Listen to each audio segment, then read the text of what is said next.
from this moment on is where this performance won't be like what you're used to seeing in the theatre.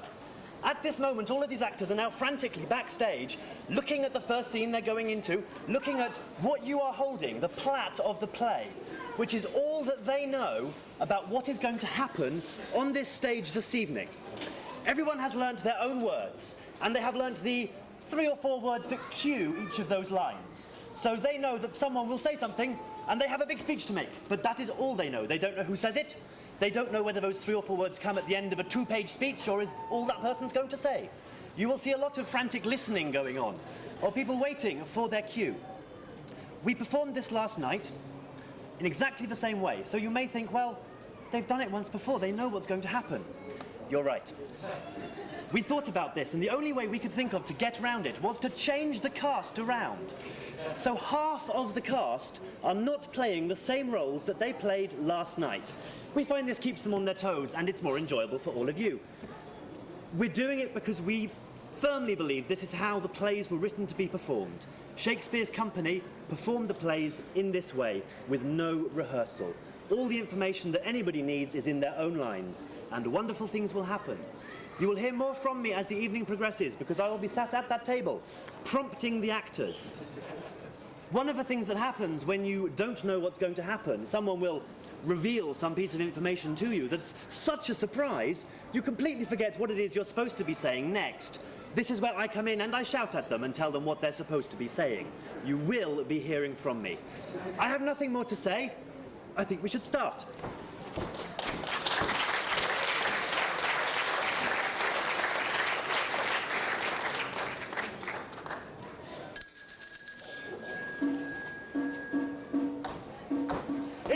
Music be the food of love. Play on. Give me excess of it, that surfeiting the appetite may sicken and so die. That strain again.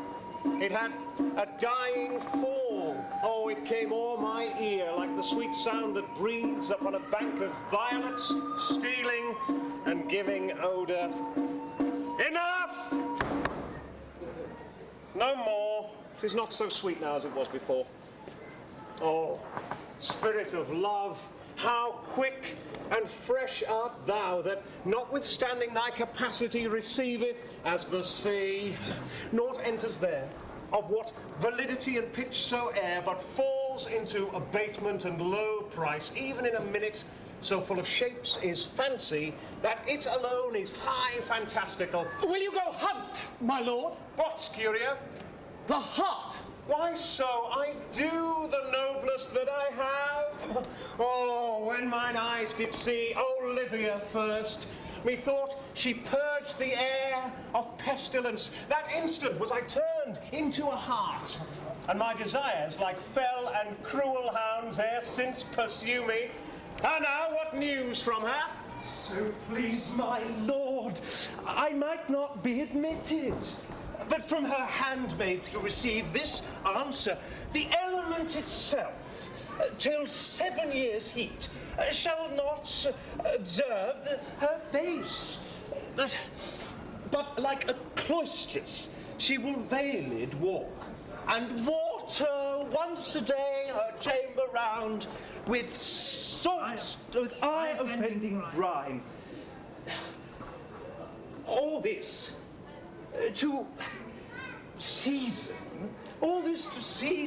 a brother's dead love, which she would keep fresh and lasting in her sad remembrance. Oh, she that hath a heart of this fine frame to pay this debt of love but to a brother, how will she love when the rich golden shaft hath killed the flock of all affections else that live in her, when liver, brain, and heart, these sovereign thrones, are all supplied and filled, her sweet perfections with one self-king?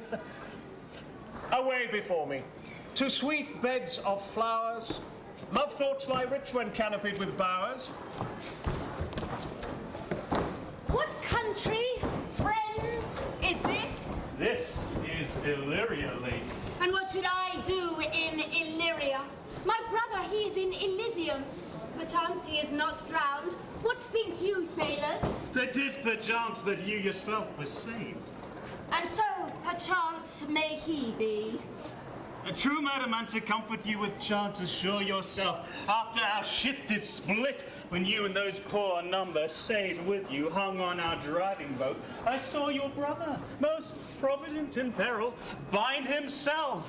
Courage and help both teaching him the practice to a large mast that lived upon the sea, where like Orion on the dolphin's back, I saw him hold acquaintance with the waves so long as I could see. For saying so, there's gold. Mine own estate unfoldeth to my hope, whereto thy speech serves for authority the like of him. Know'st thou this country? Aye, madam, well, for I was bred and born not 3 hours' travail from this very place. Who governs here? A noble duke in nature has a name. What is his name? Orsino. Orsino? I have heard my father name him. He was a bachelor then. And so is now, or was so very late, for but a month ago 'twas fresh in murmur, as you know, what great ones do, the less will prattle of, that he did seek the love of fair Olivia. What's she? An virtuous maid, a daughter of a count that died some 12 months since, then leaving her in the protection of his son, her brother, who shortly also died. For whose dear love they say she hath abjured the sight and company of men. Oh, that I served that lady, and might not be delivered to the world till I've made mine own occasion mellow what my estate is. That were hard to compass, because she will admit no kind of suit. No, not the Duke's. For There is a fair behaviour in thee, Captain, and though that nature with a beauteous wall does oft close in pollution, yet of thee I will believe thou hast a mind that suits with this thy fair and outward character. I prithee, and I'll pay thee bounteously, conceal me what I am, and be my aid, for such disguise as haply shall become the form of my intent. I'll serve this Duke. Thou shalt present me as an eunuch to him.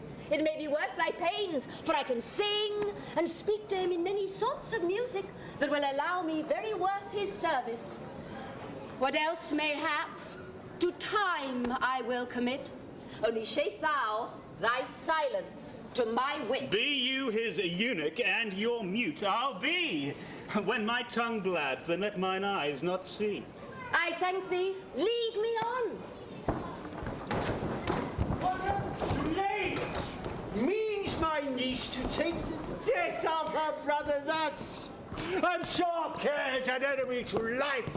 By my troth, Sir Toby, you must come in earlier nights. Your cousin, my lady, takes great exceptions to your ill hours. Oh, let her accept before accepted. Aye, but you must confine yourself within the modest limits of reason and order. Confine?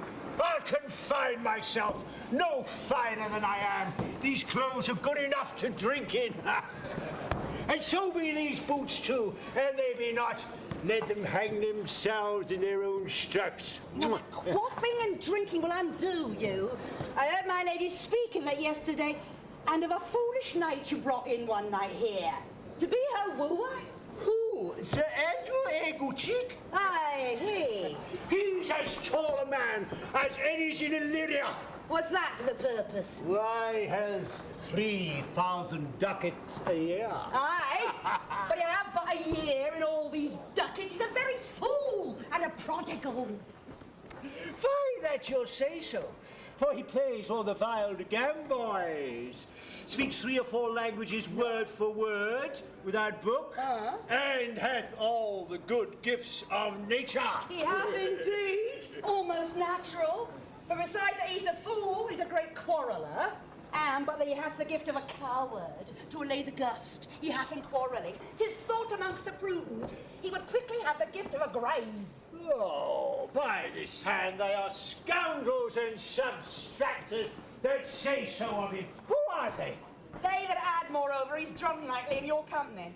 We're drinking healths to my niece. Oh, I'll drink to her as long as there is a passage in my throat, and drink in Illyria. He's a coward and a coistrel that will not drink to my niece till his brains turn over toe like a parish top. What wench? Castiliano Volgo. For here comes Sir Andrew Eagleface. Sir Toby Belch! How now, Sir Toby Belch? Sweet Sir Andrew. Oh, bless you, fair shrew. And you too, sir. Accost her, Sir Andrew. Accost. What's that? My niece's chambermaid. A good mistress. Accost? I desire better acquaintance. My name is Mary, sir. Good mistress Mary. I desire better acquaintance. Fare you well, sir. You mistake, knight. Accost is front her, woo her, board her, sail her. By my troth, I would not undertake her in this company. Is that the meaning of accost? Fare you well, gentlemen. Oh, thou let part so, sir. Wouldst thou might never draw a sword again? And you part so, mistress, I would I might never draw sword again. Fair lady, do you think you have fools in hand? Sir, I have not you by the hand. Marry, but you shall have, and here's my hand. Oh, now, sir, thought is free. Pray you, bring your hand to the buttery bar and let it drink. Wherefore, sweetheart? Oh, wherefore? Wherefore, sweetheart? What's your metaphor? It's dry, sir. Why? I think so. I am not such an ass, but I can keep my hand dry. A dry jest, sir. Are you full of them? Aye, sir, I have them at my fingers' ends. Marry, now I let go your hand. I'm barren. Oh, knight, thou lack'st a cup of canary. When did I see thee so put down? Never in your life, I think, unless you see canary put me down. Methinks sometimes I have no more wit than a Christian or an ordinary man has, but I am a great eater of beef, and I believe that does harm to my wit. No question. And I thought that I'd forswear it. I'll ride home tomorrow, Sir Toby. Pourquoi, my dear knight? What is pourquoi? Do or not do? I would I had bestowed that time in the tongues that I have in fencing, dancing, and bear baiting. Oh, had I but followed the arts.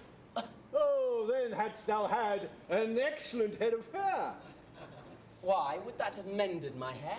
Oh, past question, for thou seest it will not cool my nature. But it becomes me well enough, does not? Excellent, it hangs like flax on a distaff, and I hope to see a hussy take thee between her legs and spin it off. Faith! I'll home tomorrow, Sir Toby. Your niece will not be seen, or if she be, it's 4 to 1 she'll none of me, the Count himself here, hard by woos her. Oh, she'll none of the Count. She'll not match above her degree, neither in estate, years, nor wit. I've heard her swear it. Tut, there's life in man. I'll stay a month longer. I am a fellow of the strangest mind of the world. I delight in masks and revels, sometimes all together. Art thou good at these kick-a-chances, knight? Faith, as any man in Illyria, whatsoever he be, under the degree of my betters, and yet I will not compare with an old man. What is thy excellence in the galliard, knight? Faith, I can cut a caper. And I can cut the mutton to it. And I think I have the back trick. Simply as strong as any man in Illyria. Well, Wherefore are these things hid? Wherefore have these gifts a curtain before them? Or are they like to take dust, like Mistress Marl's picture? Why dost thou not go to church in a galliard and come home in a coranto? My very walk should be a jig. I would not so much as make water, but in a syncopace. What does thou mean? Is it a world to hide virtues in? I did think by the excellent constitution of thy leg, it was formed under the star of a galliard. Aye, 'tis strong, and it does indifferent well in a damned coloured stock. Shall we fit about some revels? What shall we do else? Were we not born under Taurus? Taurus? That's sides and heart. No, sir. It is legs and thighs. Let me see the caper. Excellent! If the Duke continue these favors towards you, Cesario, you are like to be much advanced. He hath known you but 3 days, and already you are no stranger. You either fear his humour or my negligence, that you call into question the continuance of his love. Is he inconstant, sir, in his favours? No, sir, believe me. I thank you. Here comes the Count. Who saw Cesario, or? Upon your attendance, my lord. Here. Stand you a while aloof. Cesario, thou knowest no less, but all. I have unclasped to thee the book even of my secret soul. Therefore, good youth, address thy gate unto her. Be not denied access, stand at her doors, and tell them there thy fixed foot shall grow till thou have audience. Sure, my noble lord, if she be so abandoned to her sorrow, as 'tis spoke, she never will admit me. Be clamorous and leap all civil bounds rather than make unprofited return. Say I do speak with her, my lord. What then? Oh, then, unfold the passion of my love. Surprise her with discourse of my dear faith. It shall become thee well to act my woes. She will attend it better in thy youth than in a nuntio's of more grave aspect. I think not so, my lord. Dear lad, believe it, for they shall yet belie thy happy years that say thou art a man.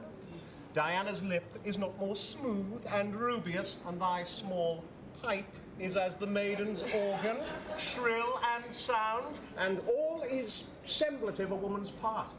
I know thy constellation is right apt for this affair. Some 4 or 5 attend him, all if you will, for I myself am best when least in company.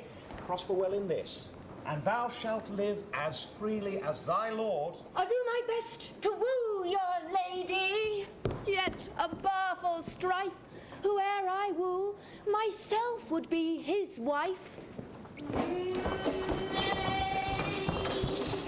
Either tell me where thou hast been, or my lips will not open so wide as a bristle may enter in way of thy excuse. My lady will hang thee for thy absence. Hey, let her hang me. He that is well hanged in this word needs to fear no colours, eh?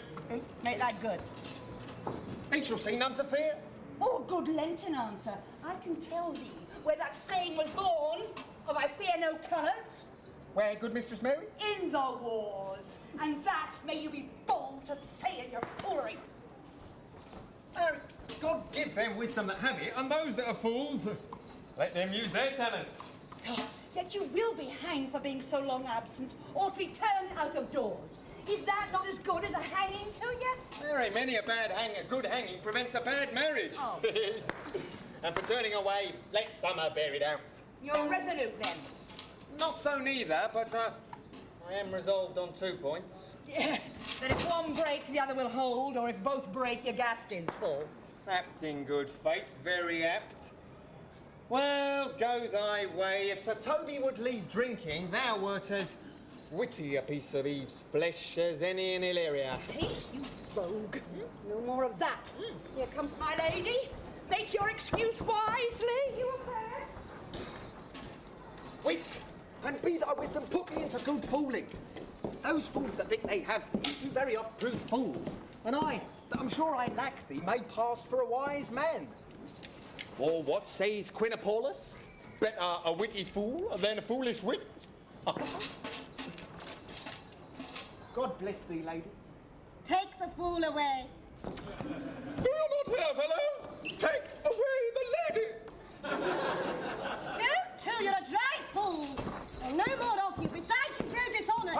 2 faults, Madonna, that drink and good counsel will amend. 4, give the dry fool drink, then is the fool not dry. Bid the dishonest man to mend himself. If he mend, he is no longer dishonest. If he cannot, let the botch amend it. Anything that transgresses is but mending. Sin, virtue that transgresses is but patched with sin, and sin that amends is but patched with virtue. If that its simple syllogism will serve, so. If it cannot, what remedy?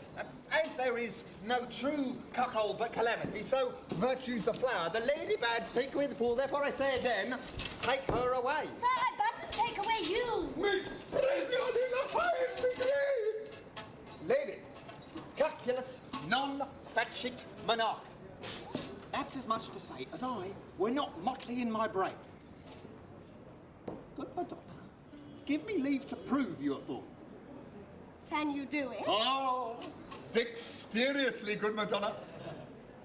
Make your proof. I must catechize you for it, Madonna. Good my monks of virtue, answer me. Fine. Well, sir. Well, sir, for want of other idleness, I'll bide your proof.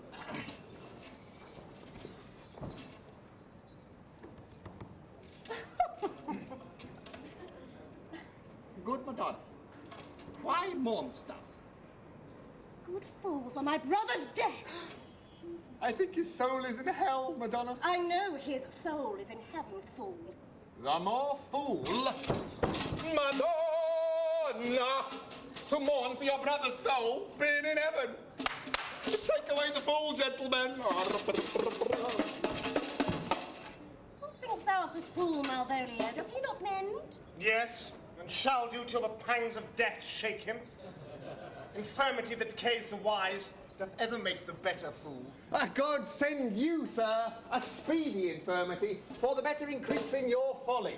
Sir Toby will be sworn that I am no fox, but he will not pass his judgment for 2 pence that you are no fool. What say you to that, Malvolio? I marvel that your ladyship takes delight in such a barren rascal. I saw him put down the other day with an ordinary fool that had no more brain than a stone. Look you now, he's out of his guard already. Unless you laugh and minister occasion to him, he's gagged. I protest, I take these wise men the Crozo at these set kind of fools, no better than the fools' Zainers. You are sick of self-love, Malvolio, and taste with a distempered appetite. What to be generous, guiltless, and of free disposition is to take those things for bird bolts that you deem cannon bullets. There is no slander in an allowed fool, though he do nothing but rail, nor no railing in a known discreet man, though he do nothing but reprove. Now, Mercury. Now, Mercury, endue thee with leasing, but thou speaks well of fools. Madam, there is at the gate a young gentleman much desires to speak with you. From the Count Orsino, is it? I know not, madam, but is a fair young man and well attended. Who of my people hold him in delay? Sir Toby, madam, your kinsman. Oh, fetch him off, I pray you! Speaks nothing but madman fie on him. Go you, Malvolio. If it be a suit from the Count, tell him I am sick or not at home. What you will to dismiss it. Now you see, sir, how your fooling grows old and people dislike it. I spoke. I spoke for us, Madonna, as if thy eldest son should be a fool. Who's a Joe skull Jove crammed with brains, for here he comes. One of thy kin has a most weak pia mater. Thy mine honour, half drunk. What is he at the gate, cousin? Gentlemen, A gentleman. What gentleman? there's a gentleman here. Plague on his pickled head. Oh, How now, sot? Good, Sir Toby. Cousin! Cousin! How have you come so early by this lethargy? Lechery? I defy lechery. There's one at the gate. Aye, marry, what is he? Oh, let him be the devil any will, I care not. Give me faith, say I. Well, it's all one. What's a drunken man like, fool? Like a fool, a drowned man, and a madman. One draught above heat makes him a fool. The second murds him, and the third drowns him. He's in the third degree of drink. He's drowned. Go look after him. Go look after him. He is but mad. Oh, yes, he is but mad yet, Madonna, and the fool shall look to the madman. Madam, yon young fellow swears he will speak with you. I told him you were sick. He takes on him to understand so much, and therefore comes to speak with you. Tell him he shall not speak with me. I told him you were asleep. I told him you were asleep. He takes on him to understand so much as that as well, and therefore comes to speak with you. What is to be said to him, lady, is fortified against any denial. What kind of man is he? Tell him he shall not. Tell him he shall not speak with me. Has been told so. He says he'll stand at your door like a sheriff's post and bear supporter to the bench, but he'll speak with you. What kind of man is he? Of mankind. What manner of man? Of very ill manner. He'll speak with you, will you or no? Of what personage and years is he? Not yet old enough for a man, nor young enough for a boy. As a squash is before 'tis a peace cod, or a codling when 'tis almost an apple, 'tis with him in standing water between boy and man. He's very well favoured, and speaks very shrewishly. One would think his mother's milk was scarce out of him. Let him approach. Call in my gentlewoman. Gentlewoman! A lady calls. Give me my veil. Come throw it all on my face. We'll once more hear Orsino's embassy. The Honourable Lady of the House, which is she? Speak to me, I shall answer for her. Your will. Most radiant, exquisite, and unmatchable beauty, I pray you, tell me if this be the lady of the house, for I never saw her.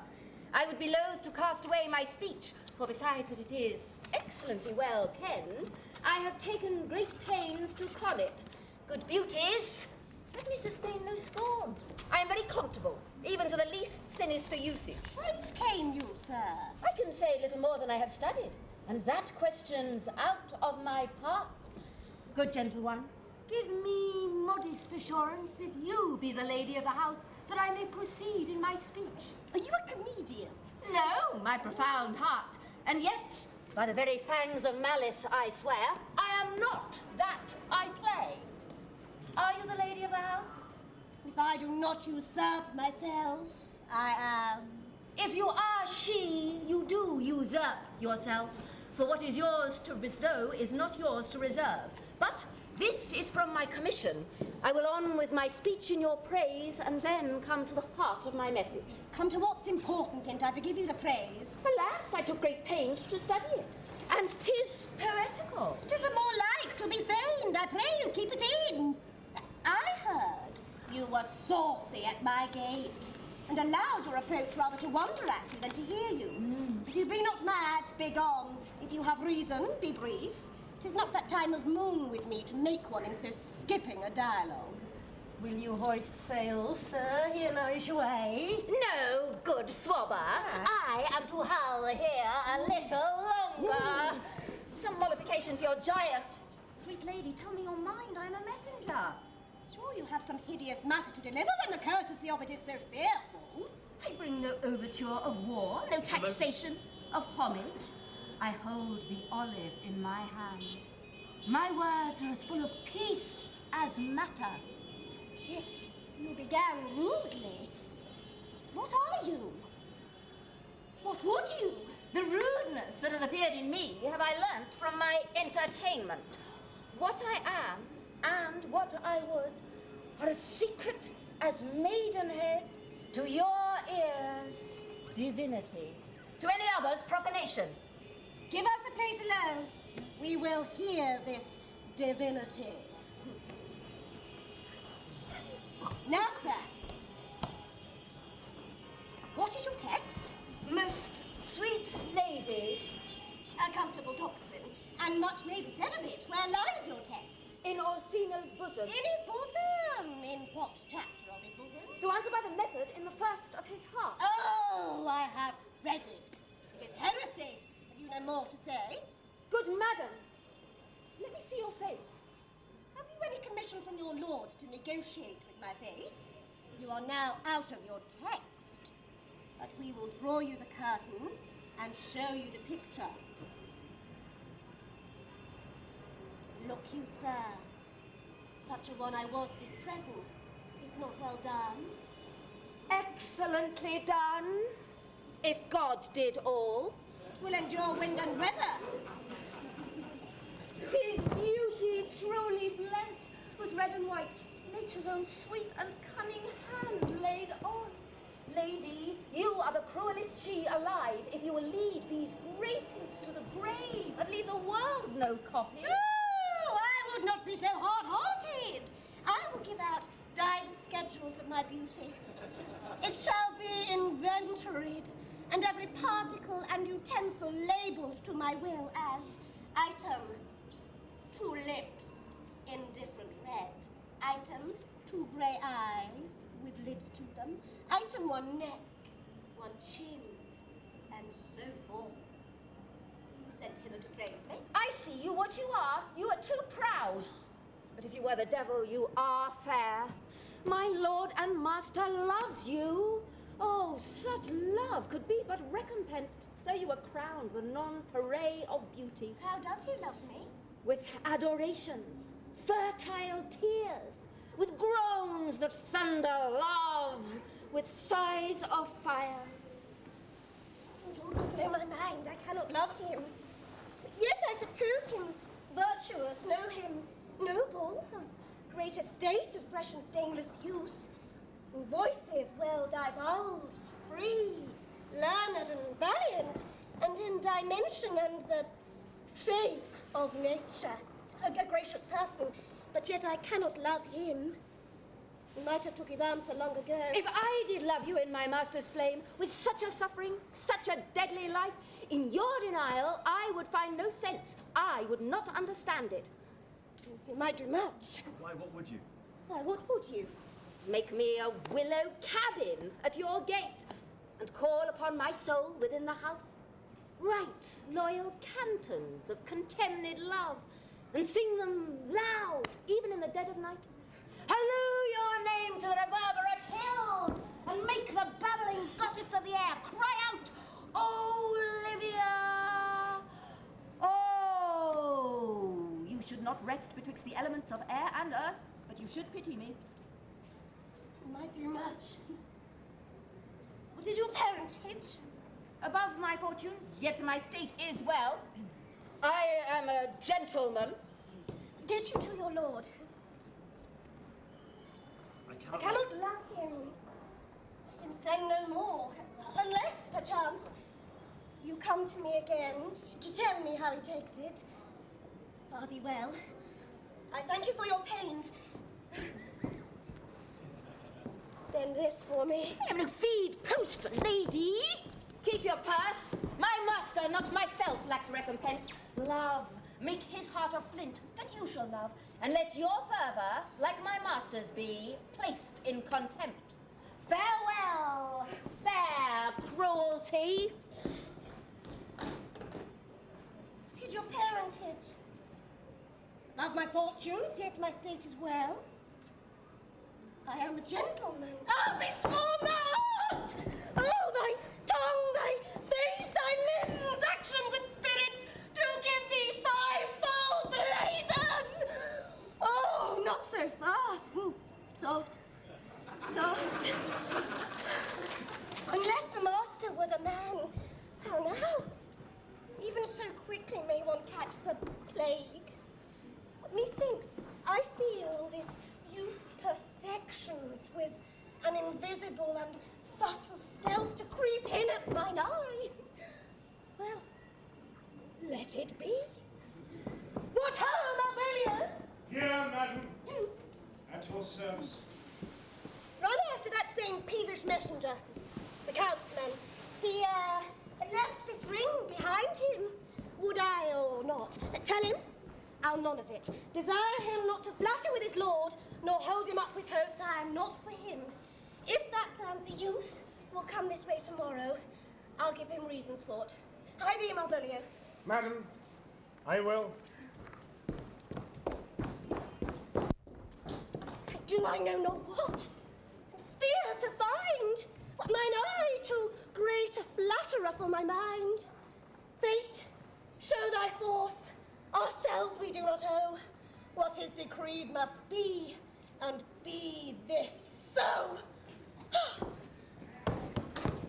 Will you stay no longer, nor will you not that I go with you? By your patience, no. My stars shine darkly over me. The malignancy of my fate might perhaps distemper yours. Therefore I shall crave of you your leave that I may bear my evils alone. It were a bad recompense for your love to lay any of them on you. Oh, let me yet know of you whither you are bound. No, sooth, sir. My determinate voyage is mere extravagancy. But I perceive in you so excellent a touch of modesty that you will not extort from me what I am willing to keep in.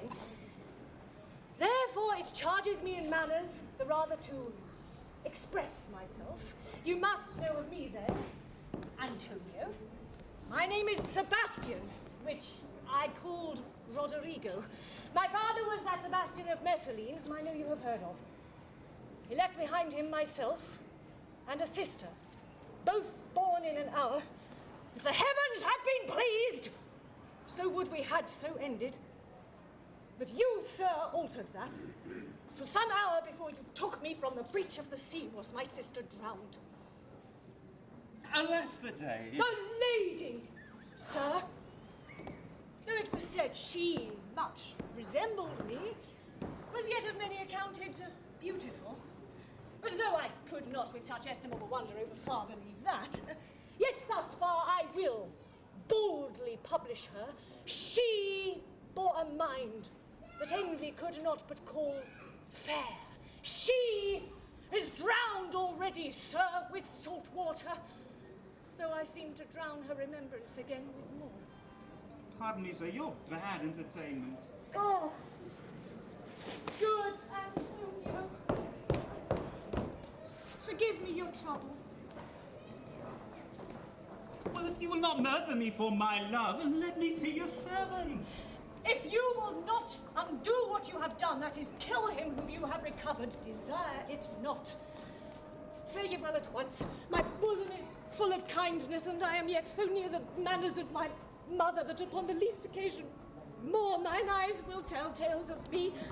I am bound to Count Orsino's court. Farewell.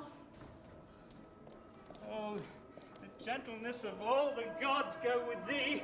I have many enemies in Orsino's court, else would I very shortly see thee there. But come what may, I do adore thee so, that danger shall seem sport, and I will go.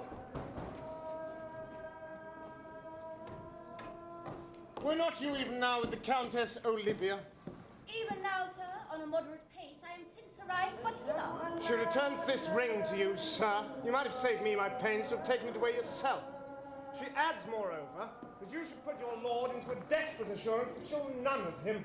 Oh, and one thing more. That you be never so hardy to come again in his affairs, unless it be to report your lord's taking of this. Receive it so.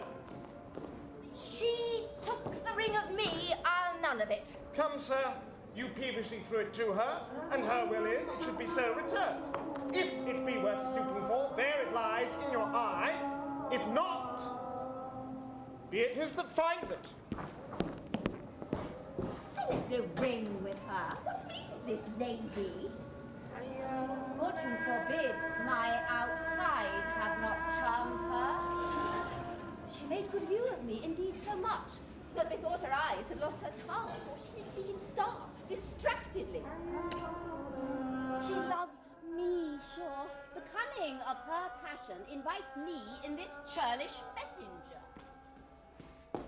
None of my lord's ring? Why, he left her none. I am the man. If it be so,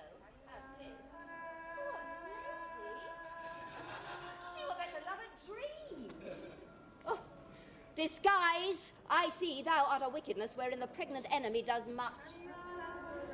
How easy is it for the proper false in women's waxen hearts to set their forms?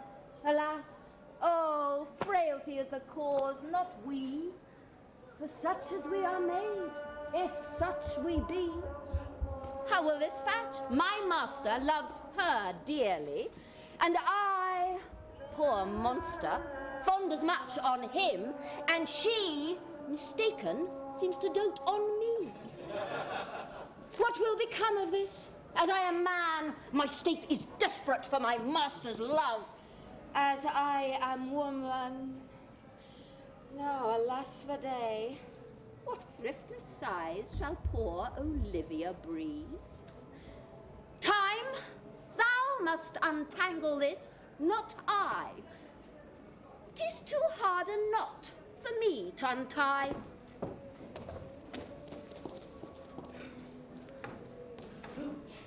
Sir Andrew, not to be abed after midnight is to be up betimes, and deliculo, surgery thou knowest. Nay, by my troth, I know not, but I know to be up late is to be up late. A false conclusion. I hate it as an unfilled can. To be up after midnight and not to go to bed then is early, so that to go to bed after midnight is to go to bed betimes. Does not our lives consist of the four elements? Faith, so they say, but I think it rather consists of eating and drinking. Ah, thou art a scholar. Let us therefore eat and drink. Marianne, I say, a stoup of wine. Here comes the fool. Ife! Ah, well, class. Now, Oh, no, my hearts! Did you never see the picture of we three? Ah, welcome, lass. Now let's have a catch. By my troth, the fool has an excellent breast. I had rather than 40 shillings, I had such a leg, and so sweet a breath to sing as the fool has. In sooth, thou wast in very gracious fooling last night, when thou spoke of picrogrometus, of the Vapians passing the equinoctial of Quenbus. Oh, that's very good, i' faith. I sent thee 6pence for thy lemon, hadst it? Huh? I did in petticoats thy gratuity. For Malvolio's nose is no whipstock. My lady has a white hand, and the Myrmidons are no bottle ale houses. Excellent. Why, this is the best fooling, when all is done. Well, now a song. Yes. Here. There is 6pence for you. Now, let's have a song. There's a testrel of me, too. If one night... Would you have a love song or a song of good life? Oh, a love song, a love song. Well, I care not for good life.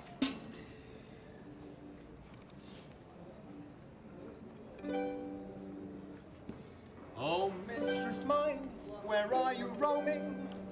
Oh, stay and hear your true love's coming. Woo. That can sing both high and low. Trip no further, pretty sweeting. Journey's ending. Lovers meeting.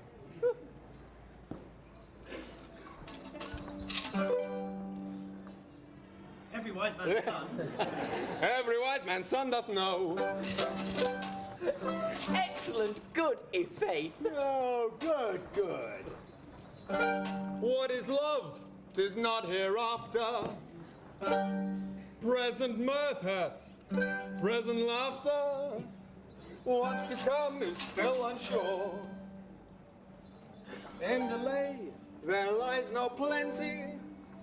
Then come kiss me, sweet and 20. Youth's a star will not endure. A mellifluous voice, as I am true knight. Hey, come! Hey, Joss! Very sweet and contagious, i' faith. To hear by the nose, it is dulcet in contagion. But shall we make the welkin dance indeed? Shall we rouse the night owl in a catch that will draw 3 souls out of one weaver? Shall we do that? And you love me, let's do it. I am dogger to catch. By Our Lady, sir, and some dogs will catch well. Most certain. Let our catch be. Thou knave.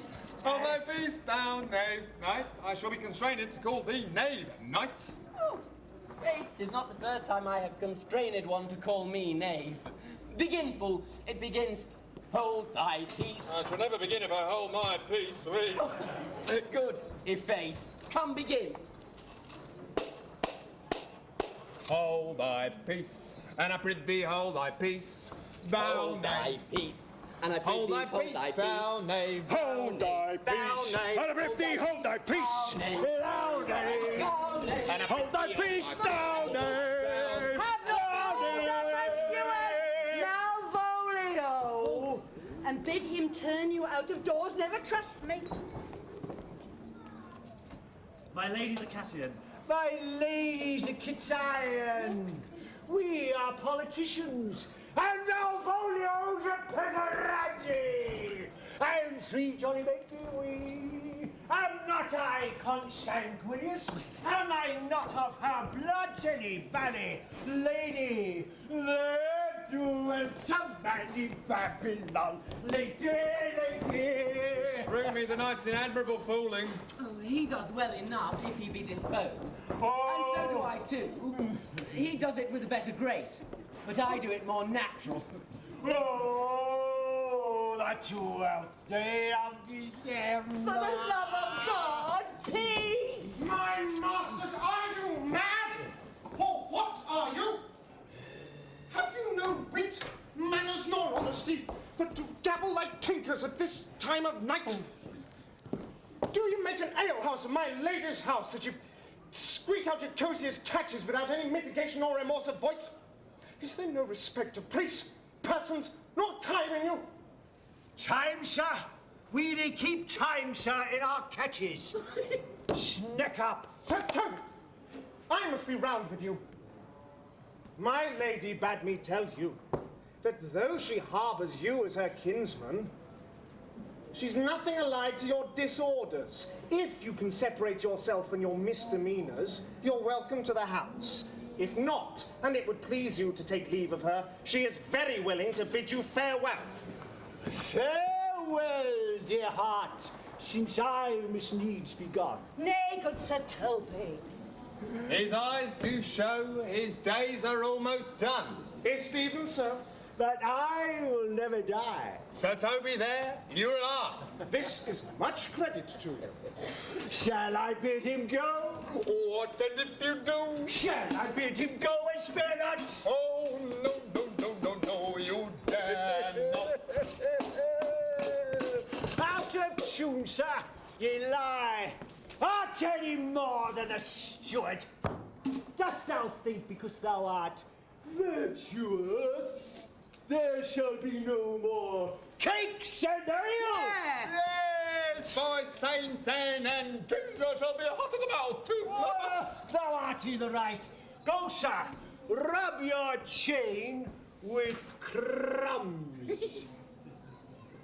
There we are. A stoup of wine. Mistress Mary, if you prize my lady's favour at anything more than contempt, you would not give means for this uncivil rule. She shall know of it by this hand. Go! Shake your ears! 'Twere as good a deed as to drink when a man's a-hungry, to challenge him in the field, and then to break promise with him and make a fool of him. Do it, knight.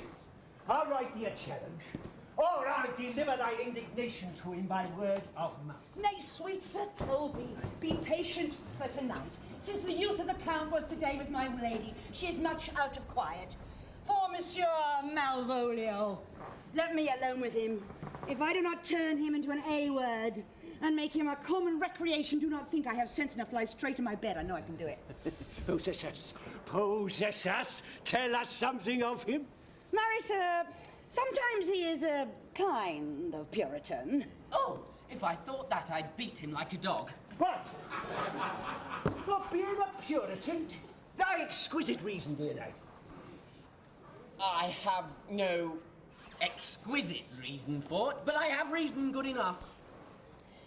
The devil of a Puritan that he is, or anything constantly but a time-pleaser, an affectionate ass, that cons state without books and natures it by great swaths, the best persuaded of himself, so crammed, as he thinks, with excellencies, that it is his grounds of faith that all that look on him love him, and on that vice in him will my revenge find notable cause to work.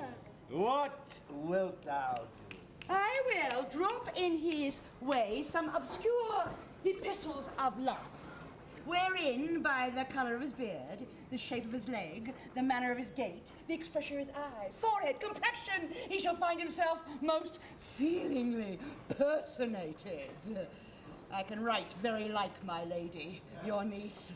On a forgotten matter, we can hardly make distinction of our hands. Oh, excellent! I smell a device! I have it in my nose, too.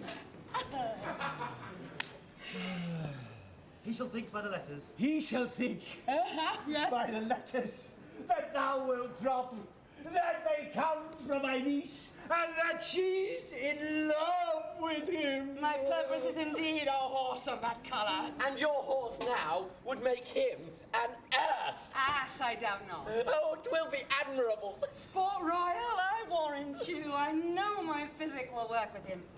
I will plant you two, and let the fool make a third, where he shall find the letter. Observe his construction of it. For this night, to bed, and dream on the event. Oh. Farewell. Good night, Prince Cecilia! Before me, she's a good wench. She's a beagle, true bred, and one that adores me. What of that? I was adored once, too. Let's to bed, knight. Thou hast need send for more money. Faith, if I cannot recover your niece, I am a foul way out. Send for money, knight. If thou hast a knotty the end, call me Cut. If I do not, never trust me, take it how you will. Come.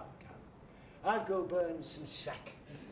'Tis too late to go to bed now. Come, knight! Come, knight! Give me some music.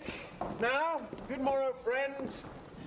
Now, good Cesario, but that piece of song, that old and antique song we heard last night, methought it did relieve my passion much more than light airs, and recollected terms of these most brisk and giddy-paced times. Come, but one verse. He is not here, so please your lordship, who should sing it? Who was it? Fair say the jester, my lord. A fool the Lady Livia's father took much delight in. He is about the house. Seek him out, and play the tune the while. Come hither, boy. If ever thou shalt love, in the sweet pangs of it, remember me, for such as I am, all true lovers are, unstead and skittish in all motions else, save in the constant image of the creature that is beloved. How dost thou like this tune? It gives the very echo to the seat where love is throned. Thou dost speak masterly. My life upon, young though thou art, thine eye hath stayed upon some favour that he loves, hath it not, boy? A little by your favour. What kind of woman is't? Of your complexion. She is not worth thee, then. What years, i' faith? About your years, my lord. Too old, by heaven. Let still the woman take an elder than herself. So wears she to him, so sways she level in her husband's heart. For, boy, however we do praise ourselves, our fancies are more giddy and unfirm, more longing, wavering, sooner lost and worn than women's are. I think it well, my lord. Then let thy love be younger than thyself, or thy affection cannot hold the bent, for women are as roses, whose fair flower, being once displayed, doth fall that very hour. And so they are. Alas, that they are so, to die even when they to perfection grow. Oh, fellow, come. The song we had last night, mark it, Cesario, it is old and plain. The spinsters and the knitters in the sun and the free maids that weave their thread with bones do used to chant it. It is silly sooth and dallies with the innocence of love like the old age. Are you ready, sir? I prithee, sing.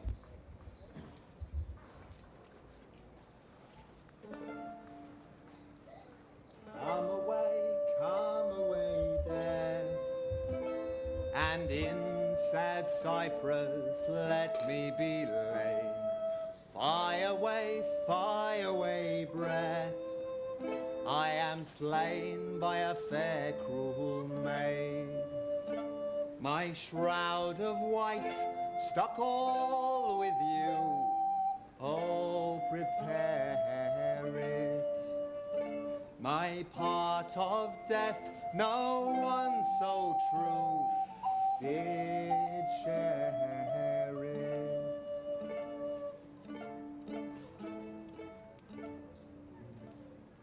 Not a flower sweet, on my black coffin let there be strewn.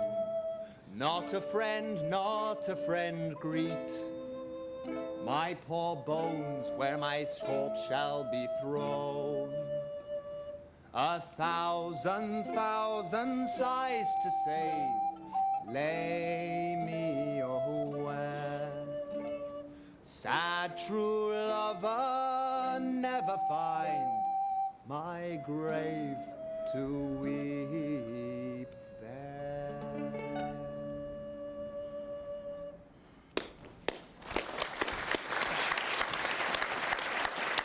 There, as for thy pains. Oh, no pain, sir. I take pleasure in singing, sir. Well, I'll pay thy pleasure then. Ah, truly, sir, and pleasure will be paid one time or another. Give me now leave to leave thee. Now the melancholy God protect thee, and the tailor make thy doublet of a changeable taffeta, for thy mind is a very opal. I would have men of such constancy put to sea, that their business might be everything and their intent everywhere. For that's it, that always makes good a voyage of nothing. Farewell. Let's all the rest give place. Once more, Cesario, get thee to yon same sovereign cruelty. Tell her my love, more noble than the world, prizes not quantity of dirty lands. The parts that fortune hath bestowed upon her, tell her I hold as giddily as fortune, but 'tis that miracle and queen of gems that nature pranks her in attracts my soul. But if she cannot love you, sir. It cannot be so answered. But you must. Say that some lady, as perhaps there is, hath for your love as great a pang of heart as you have for Olivia. You cannot love her. You tell her so. Must she not then be answered? There is no woman's sides can bide the beating of so strong a passion as love doth give my heart. No woman's heart so big to hold so much. They lack retention. Alas, their love may be called appetite. No motion of the liver, but the palate that suffer surfeit, cloyment, and revolt. But mine is all as hungry as the sea and can digest as much. Aye, but I know. What dost thou know? Too well what love women to men may owe. In faith, they are as true of heart as we. Oh. My father had a daughter loved a man, as it might be, perhaps, were I a woman, I should, your lordship. And what's her history? A blank, my lord. She never told her love, but let concealment, like a worm in the bud, feed on her damask cheek. She pined in thought, and with a green and yellow melancholy she sat, like Patience, on a monument, smiling at grief. Was this not love indeed? We men may say more, swear more, but indeed our shows are more than will, for still we prove much in our vows, but little in our love. But died thy sister of her love, my boy? I am all the daughters of my father's house, and all the brothers, too. And yet I know not. Sir, shall I to this lady? Aye, that's the theme. To her, in haste, give her this jewel. Say, my love can give no place, bide no delay. Come thy way, Signor Fabian. Oh, nay, I'll come. If I lose a scruple of this sport, let me be boiled to death with melancholy. Wouldst thou not be glad to have this rascally, niggardly sheep-fighter come by some notable shade? Oh, I would exult, man. You know he brought me out of favour with my lady about a bear baiting here. To anger him, we'll have the bear again, and we will fool him black and blue. Shall we not, Sir Andrew? And we do not, it is pity of our lives. Ah! Here comes the little villain. How now, my metal of India? Get ye all three into the box tree. Malvolio is coming down this path. He has been yonder in the sun, practicing behaviour to his own shadow this half hour. Observe him for the love of mockery, for I know this letter will make a contemplative idiot of him. Close in the name of jesting, lie thou there. Here comes the trout that must be caught, whoopsie-daisy, with tickling. Is but fortune. All is fortune. Maria once told me she did affect me. I've heard herself come thus near, that should she fancy, it should be one of my complexion. Besides, she uses me with more exalted respect than anyone else that follows her. What should I think on't? Here's an overweening rogue. Oh, peace! Contemplation makes a rare turkey cock of him. How he juts underneath his advanced plumes. Like a little beat the rogue. Peace, I say. To be Count Malvolio. Peace, a rogue. There is a sample for it. The lady of the stratchy married the yeoman of the wardrobe. Jezebel. Peace! Having been 3 months married to her, sitting in my state. Oh, for a stone bow to hit him in the eye. Calling my officers about me in my branched velvet gown. Brimstone. Oh, peace, peace. Having come from a daybed where I've left Olivia sleeping. Fire and brimstone. Oh, peace, peace. And then to have the humour of state, and after demure travail of regard, telling them I know my place as I would they should do theirs, to ask for my kinsman, Toby. Boots and shackles. Oh, peace, peace, peace now. 7 of my people with obedient start make out for him. I frown the while, and perchance wind up my watch, or play with my some rich jewel.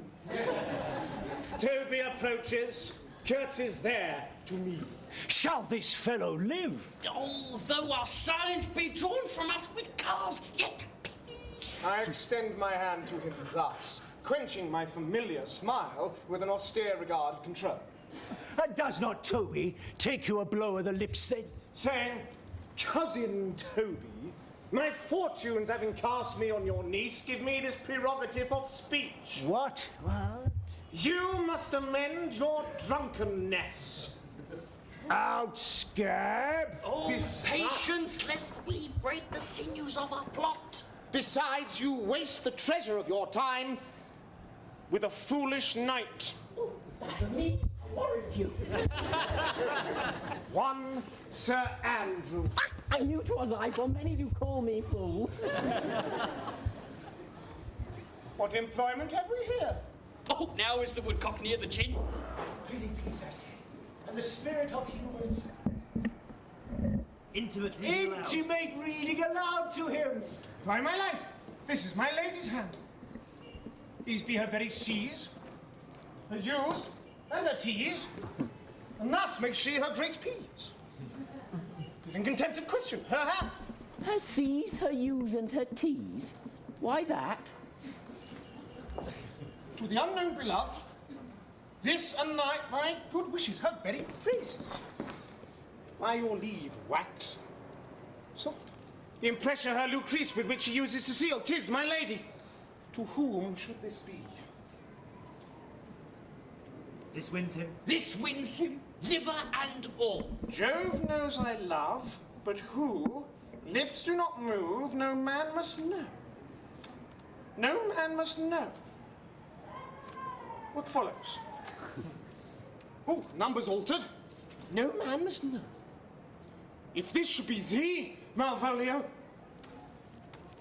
Marry, hang thee. Marry, hang thee, Brock. I may command where I adore, but silence like a Lucrece knife with bloodless stroke my heart doth gore. M-O-A-I doth sway my life. Oh, a fustian riddle. Excellent wench, say I. M-O-A-I doth sway my life? Nay, but first, let me see. Let me see. Let me see. What a dish of poison. What a dish of poison has she dressed him? And with what wing the Staniels checks at it. M. I make command. Ooh, I may command where I adore. Why? She may command me, I serve her, she is my lady. Why? This is evident to any formal capacity. There's no obstruction in this. And the end. What should that alphabetical position portend if I could make it resemble something in me? Softly. M-O-A-I. I makes up that. He's now at a cold scent. Oh, Souter will cry a pot for all this, though it be as rank as a fox. M. Malvolio. Why, that begins my name. Did not I say he would work it out? The cur is excellent at false. M. Malvolio. But then there is no consonancy in the sequel that suffers under probation. A should follow, but O does. And O shall end, I hope. Aye, or I'll cudgel him and make him cry, oh. Then I comes behind. And and you had an eye behind you. You might see more detraction at your heels than fortunes before you. M-O-A-I. This simulation is not as the former. And yet, to crush it a little, it would bow to me, for every one of these letters are in my name. Soft. Here follows prose. If this fall into thy hand, revolve.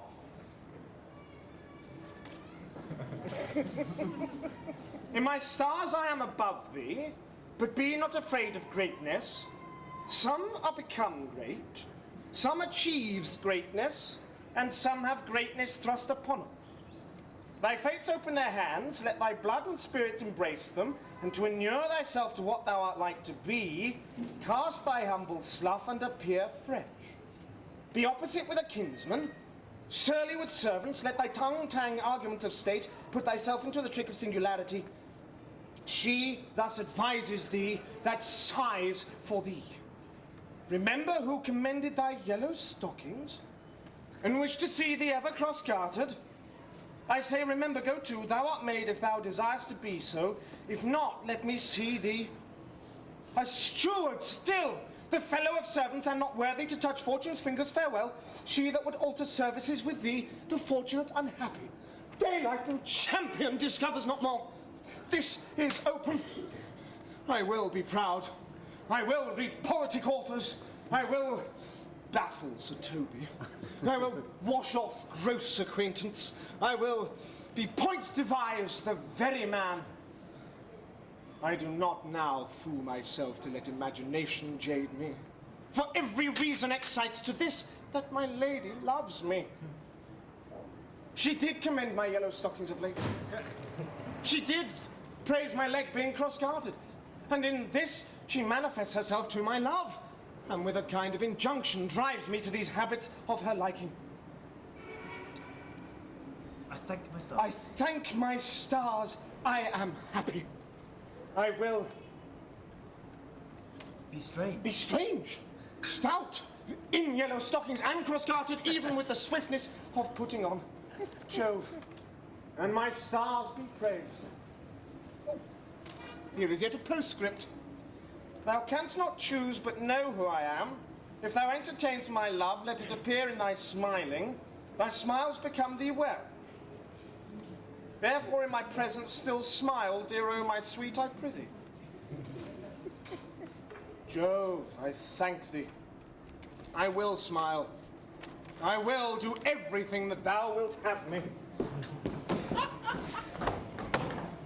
I will not give up a part of this sport for a pension of thousands to be paid from the Sophie. Oh, I could marry this wench for this device. Well, so could I, too. And ask no other dowry with her, but such another jest. Nor I neither.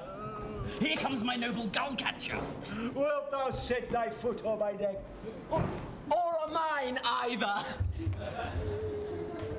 Shall I play freedom? Shall I play my freedom and trade to it, and become my bond slave? If they or I either. Thou hast put him in such a dream that when the image of it leaves him, he must run mad. Nay, but say true. Does it work upon him? Like aquavitae with a midwife. If you will then see the fruits of the jest, mark his first approach before my lady. He will come to her in yellow stockings. That is a colour she abhors.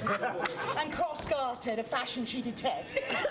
And he will smile on her, which will now be so unsuitable to her disposition, being given to a melancholy as she is.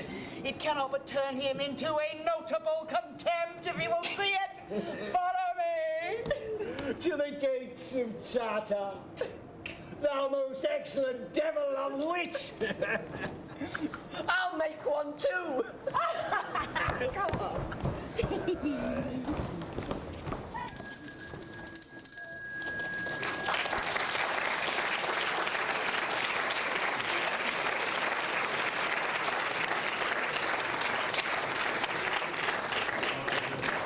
Ladies and gentlemen, there will now be an interval of 15 minutes.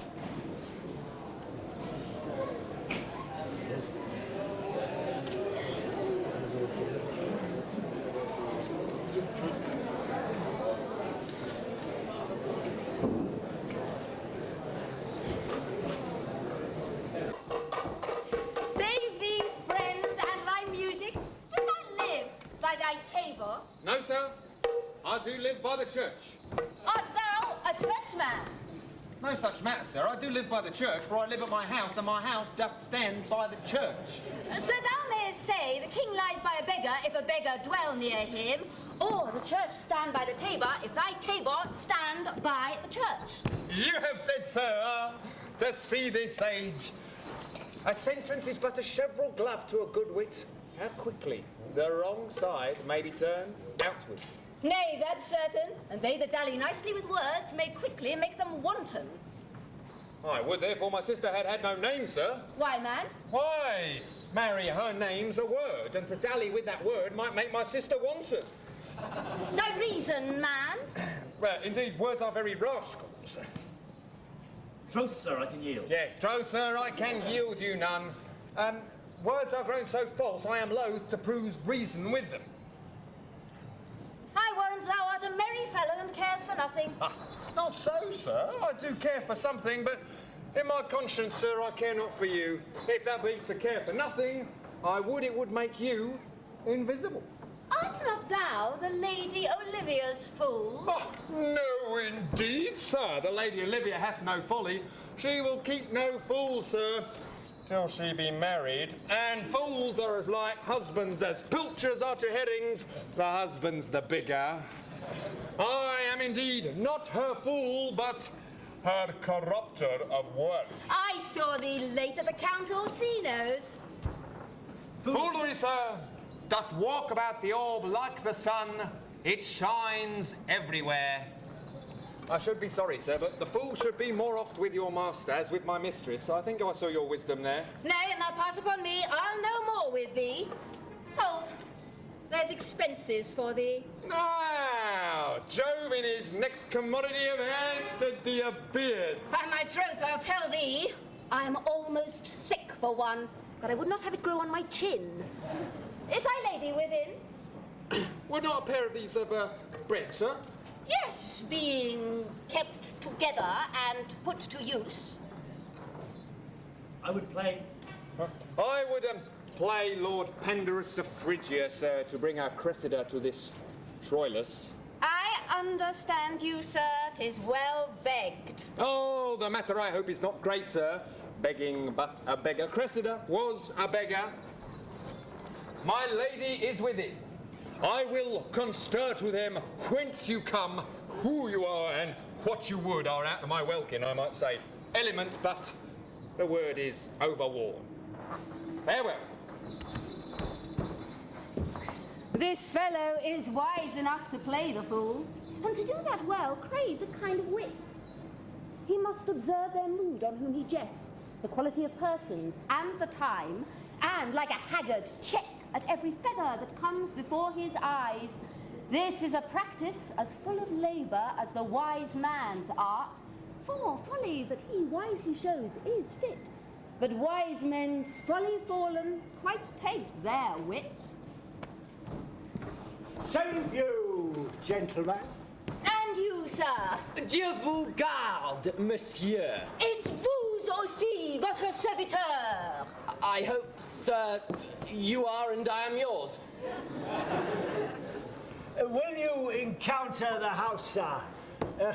My niece is desirous you should enter, if your trade be to her. I am bound to your niece, sir. I mean, she is the list of my voyage. Taste your legs, sir. Put them to motion. My legs do better understand me, sir, than I understand what you mean by bidding me taste my legs. I mean to go, sir, to enter. I will answer you with gate and entrance, but we are prevented. Most excellent, exquisite lady, the heavens rain odours on you.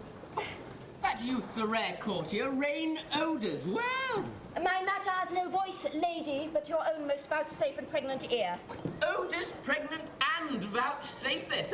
I'll get them all three already. Let the garden door be shut and leave me to my hearing.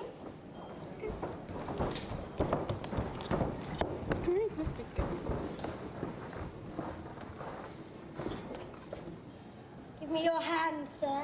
My duty, madam, and most humble service. What is your name? Cesario is your servant's name, fair princess. It's never my servant. It was never very well since lowly feigning was called compliment. Your servant to the Count Orsino youth.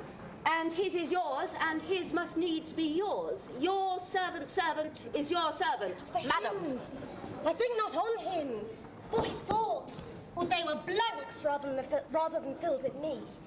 Madam, I come to wet your gentle thoughts on his behalf. By your leave. Well, I bet you never speak again of him. But would you undertake another suit? Oh, I would rather hear you to solicit that than music from the spheres. Sweet lady! Give me leave. Me leave. Beseech you. I did send, after the last enchantment you did hear, a ring in chase of you. So I did abuse myself, my servant, and I fear me, you. Under your hard construction must I sit, but to force that on you in such a shameful cunning which you knew none of yours. What might you think? Have you not set mine honour at the stake, and baited it with all the muzzled thoughts that tyrannous heart can think to one of your receiving? Enough is shown. A Cyprus, not a bosom, hides my heart. So let me hear you speak. I pity you. That's a degree to love. No, not a grise, for 'tis a vulgar proof that very oft we pity enemies. Why then, methinks 'tis time to smile again. Oh, world, how apt the poor are to be proud. If one should be a prey, how much be better to fall before the lion than the wolf. This clock upbraids me with the waste of time. Be not afraid, good youth. I will not have thee. And yet, when youth and wit are wont to harvest, your wife is like to reap a proper man. There lies your way, due west. Then westward ho. Stay! Grace and good disposition attend your ladyship. You'll nothing, madam, to my lord by me. Stay, I prithee. Tell me what thou thinkst of me. That you do think you are not what you are. If I think so, I think the same of you. Then you think right. I am not what I am. Would you well that I would have you be? Would it be better, madam, than I am? I wish it might, for now I am your fool. Oh, what deal of scorn looks beautiful. In the contempt and anger of his lip, a murderous guilt shows not itself more soon than love, which would seem hid. Love's night is noon. Cesario, by the roses of the spring, by maidhood, honor, truth, and everything, I love thee so that maugre all thy pride, nor wit, nor reason can thy passion hide. Do not extort thy reasons from this cause, for that I will, thou therefore hast no cause, but rather reason thus, with reason better. Love sought is good, but given unsought is better. By innocence I swear, and by my youth, I have one heart, one bosom, and one truth, and that no woman has, nor never none shall mistress be of it save I alone. And so, adieu, good madam, nevermore will I my master's tears to you deplore. Yet come again, for thou perhaps mayest move that heart which now abhors to like his love. No, think I'll not stay a jot longer. For thy reason, dear fellow, give thy reason. You must needs yield your reasons, Andrew. Mary, I saw your niece do more favours to the Count's serving man than ever she bestowed upon me. I saw it in the orchard. Did she see thee the while, old boy? Tell me that. As plain as I see you now. This was a great argument of love in her toward you. Slid, will you make an ass of me? I will prove it legitimate, sir, upon the oaths of judgment and reason. And they have been grand jurymen since before Noah was a sailor. She did show you favour in the sight of the youth to exasperate, to awake your dormouse valour, to put fire in your heart and brimstone in your liver. You should then have accosted her, and with some excellent jests, fire new from the mint, you should have banged the youth into dumbness. This was looked for at your hand, and this was balked. The double guilt of this opportunity you let time wash off, and you are now sailed into the north of my lady's opinion, where you will hang like an icicle on a Dutchman's beard, until you do redeem it by some laudable attempt either of valour or policy. Oh, and anyway, it must be with valour. For policy I hate. I had as lief be a brownist as a politician. Why then, build me thy fortunes upon the basis of valour. Challenge me, the Count's youth, to fight with him. Hurt him in 11 places. My niece shall take note of it. And assure thyself there is no love broker in the world can more prevail in man's commendation with woman than report of valour. There is no way. There is no way but this, Sir Andrew. Will either of you? Oh, will either of you bear me a challenge to him? Go then, write it in a martial hand. Be cursed and brief. It be no matter so witty. It is no matter how witty, it is no matter... How witty, so it be It is no matter how witty, so it be eloquent and full of invention. Taunt him with the license of ink, and if thou vowst him some thrice, it shall not be amiss. And as many lies as will lie in thy sheet of paper, though the sheet were big enough for the bed of war in England! Set 'em down, go about it. Let there be gall enough in thy ink, though thou write with a goose pen. No matter, go about it. Where shall I find you? We'll call thee at the cubiculo. Go. This is a dear mannequin to you, Sir Toby. I have been dear to him, lad. Some 2,000 strong or so. We shall have a rare letter of him, but you'll not deliver it. Never trust me then. And by all means stir on the youth to an answer. I think oxen and wain ropes cannot hail them together. For Andrew, if he were opened, and you find so much blood in his liver as will clog the foot of a flea, I'll eat the rest of the anatomy. And the youth in his visage wears no great presage of cruelty. Oh, look where the youngest wren of mine comes. If you desire the spleen and would laugh yourselves into stitches, follow me. Yon gull Malvolio is turned heathen. A very renegade, for there is no Christian that means to be saved by believing rightly can ever believe such impossible passages of grossness. He's in yellow stockings. And cross-gartered. Most venomously. Like the pedant that keeps school in the church, I have dogged him like his murderer. He does obey every point of the letter I dropped to destroy him. He does smile his face into more lines than are in the new map. With the augmentation of the Indies. You've not seen such a thing as 'tis. I can hardly forbear hurling things at him. I know my lady will strike him. If she do, he'll smile and take it for a great favor. Come, bring us. Bring us. Bring us to where he is. I would not, by my will, have troubled you.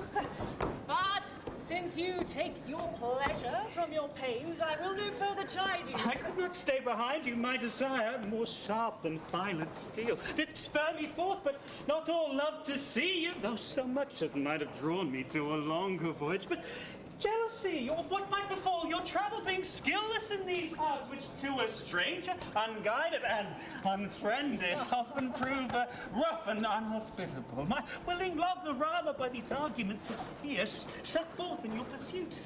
My kind Antonio, I can no other answer make but thanks.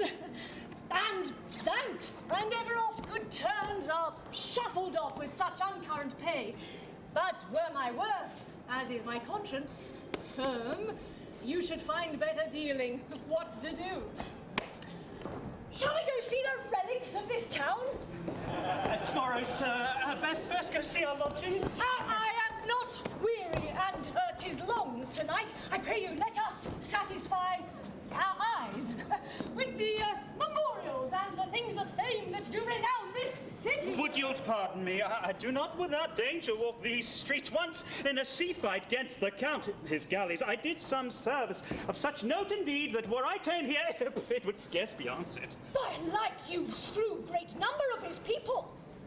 The offence was not of such a bloody nature, albeit the quality of the time and quarrel might well have given us a bloody argument. It might have since been answered in repaying what we took from them, which for traffic's sake most of our city did. Only myself stood out, for which if I be lanced in this place, I shall pay dear. Do not then walk too open. It doth not fit me, sir. Hold, sir, here's my purse. South suburbs. In the south suburbs, at the Elephant is best to lodge. I will bespeak our dipole. You beguile the time and feed your knowledge with viewing of the town. There shall you have me. Well, why are your purse? Haply your eye shall light upon some toy you have desired to purchase, and your store, I think, is not for idle markets, sir. I'll be your purse bearer and leave you for an hour. To the elephant. Oh, I do remember. I've sent after him. He says he'll come. How shall I feast him? What bestow of him? For youth is bought more often begged or borrowed. Oh, I speak too loud. Where's Malvolio? He is sad and civil and suits well a servant with my fortunes. Where is Malvolio? He's coming, madam, but in a very strange manner. He is sure possessed, madam. Why, what's the matter? Does he rave? No, he does nothing but smile. Your ladyship were best to have some guard about you if he come. For sure the man is tainted in his wits. Oh, go call him hither. I am as mad as he, if sad and merry madness equal be. Oh, now, Malvolio. Sweet lady, farewell. Why smilest thou? I sent for thee upon a sad occasion. Sad, lady? I could be sad. It does make some obstruction in the blood, this cross-gartering. But what of that, if it please the eye of one, 'tis is with me as the very true sonnet is, please one, and please all. Why, how dost thou, man? What is the matter with thee? Not black in my mind, though yellow in my legs. It did come to him, to his hands, and commands shall be executed. I think we do know the sweet Roman hand. Wilt thou go to bed, Malvolio? To bed? Aye, sweetheart, and I'll come to thee. Oh, God, comfort thee! Why dost thou smile so and kiss thy hands so? Oh, how do you do, Malvolio? Be not afraid of greatness. At your request. At your request? Yes, nightingales answer doors.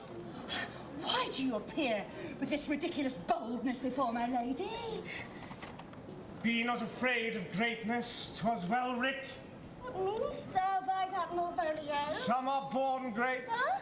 some achieve greatness, What sayest thou? and some have greatness thrust upon them. Heaven restore thee. Remember who commended thy yellow stockings, Yellow stockings? and wished to see thee cross-gartered. Cross-gartered? Remember, I say, thou art made if thou desirest to be so. Am I made? If not, let me see thee a servant still. Why, this is very midsummer madness. Madame, the young gentleman of the Count Orsino's has returned. I can hardly entreat him back. He attends your ladyship's pleasure. Oh, I'll come to him. Good Maria. Let this fellow be looked to. Where's my cousin Toby? Let some of my people have a special care on him. I would not have him miscarry for the half of my dowry. Oh. Oh. Oh. Ah, do you come near me now? No worse man than Sir Toby to look to me.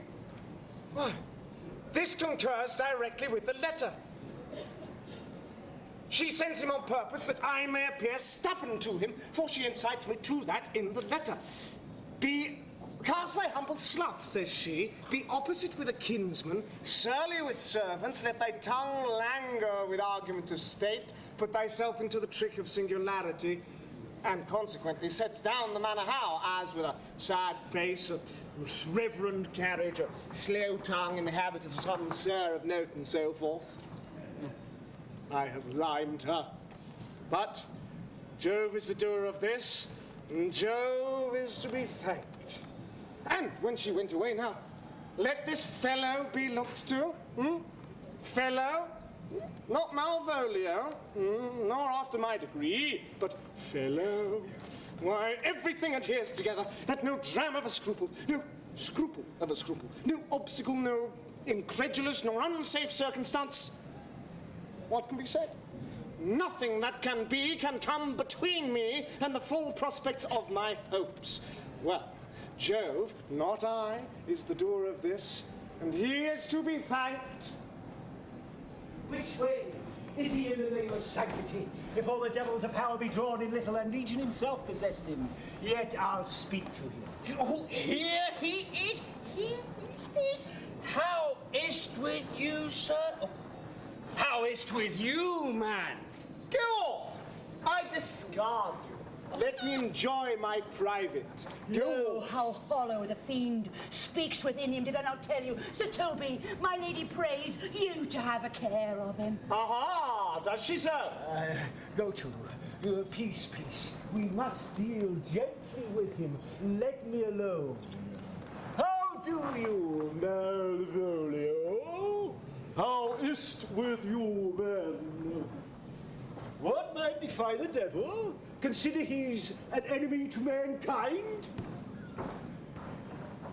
Do you know what you say? Lo, you, and you speak ill of the devil, how he takes it to heart. Oh, pray God he be not bewitched. Oh, carry his water to the wise woman. Aye, it shall be done tomorrow morning if I live. My lady would not lose him for more than I'll say.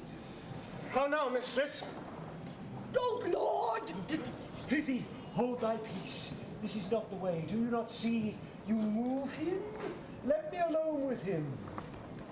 No way but gentleness. Gently, gently. The fiend is rough and will not be roughly used. Why, how now, my boarcock? How dost thou, Chuck? Sir? I bid ye come with me. No, 'tis not for cherry pit to play at gravity with Satan. Hang him, foul collier!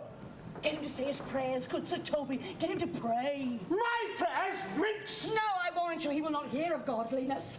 Go hang yourselves all! Your idle shallow things! I'm not of your element.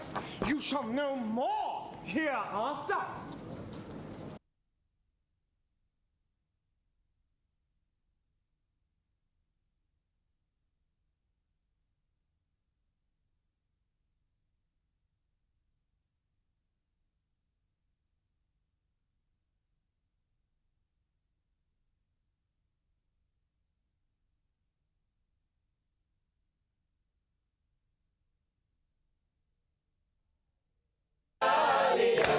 Of all the real summer's dance, company methinks the best, all thoughts and fancies to digest, for idleness is cheap.